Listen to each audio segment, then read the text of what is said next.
What's up, guys? Andrew Cooper here.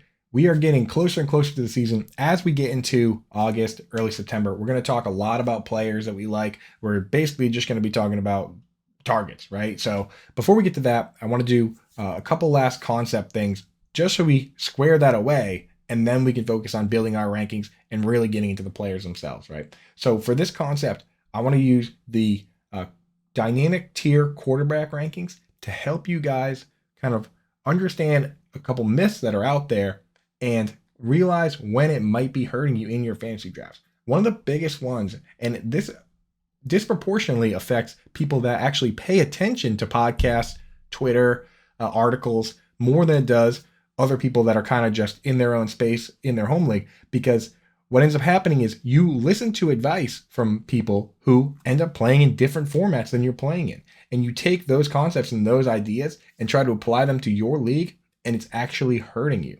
People that are sharp fantasy gamers and continuously draft good players that they're recommended to them, a lot of times the reason that they're losing is because they are listening to advice from people that simply play in different kinds of leagues than you play in. You know, a lot of these podcasters and these sharp fantasy gamers, they play in sharp leagues with, 12 players, and there's a lot of roster spots. There's a lot of starting spots, a lot of bench spots, right? So you have, a quarterback, 2 running backs, 3 wide receivers, a tight end, multiple flexes.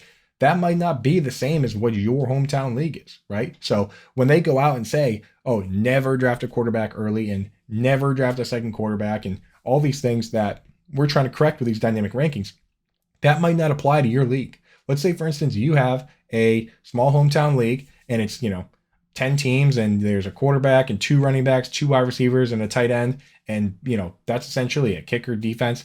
Your quarterback in that league is like 14% of your scoring, right? So if you were sitting there waiting and getting one of the worst quarterbacks, then you could be in big trouble. In something like that, you might want to go and get somebody from the standalone tier that is drastically outscoring the other quarterbacks, because the teams that are winning those type of leagues where the quarterbacks are a huge portion of the scoring have those quarterbacks, right? So if you were somebody that sat and waited on quarterback all these years and lost to the guy that had Patrick Mahomes or Cam Newton or any of these guys, that could be why. On the flip side, let's say you're in a 12-team league with a quarterback, 2 running backs, 3 wide receivers, a tight end, a pretty normal league. That league has 7 bench spots.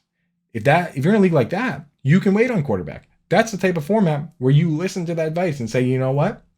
Not only is it there are all the other spots to fill, the running backs, the wide receivers, the flex, but I have 7 bench spots. I can afford to carry another quarterback, right? So in a league like that, you might jump down to the roster 2 section and wait on quarterback and grab Russell Wilson at quarterback like 9 as your starter, and then take another shot on an upside guy like a Justin Fields or a Tua. You can afford to do that in that league. Now, let's say you have a very similar league, 12 teams, exact same starting spots, right? Quarterback, 2 running back, 3 wide receiver, tight end, flex, except you only have 4 bench spots.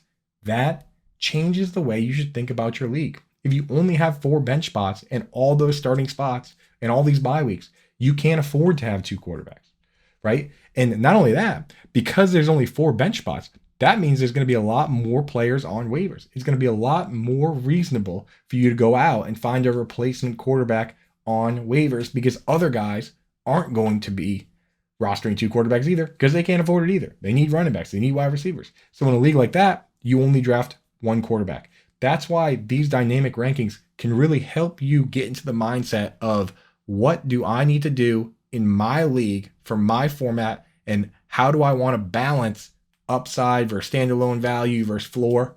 That's what this is all about, right? So think about your league. Can you afford to hold 2 quarterbacks? Are all the other teams drafting 2 quarterbacks? If you're in a league where everyone's drafting 2 quarterbacks and you wait and draft quarterback 11, you're never going to be able to get another quarterback off waivers. That's the kind of thing you got to think about. Use your league history. Use your format. Use that to your advantage. This is the year you change up the way you do things. Think dynamically. Use these dynamic rankings, and this time you come out on top, right? And obviously, after that, we get into stuff like Superflex and 2 QB leagues, where now you need to know that lowest tier starters, even the backup stashes. I mean, if you're in a normal, 10-team league that has 2 quarterbacks or super flex. Now there's about 20 starters.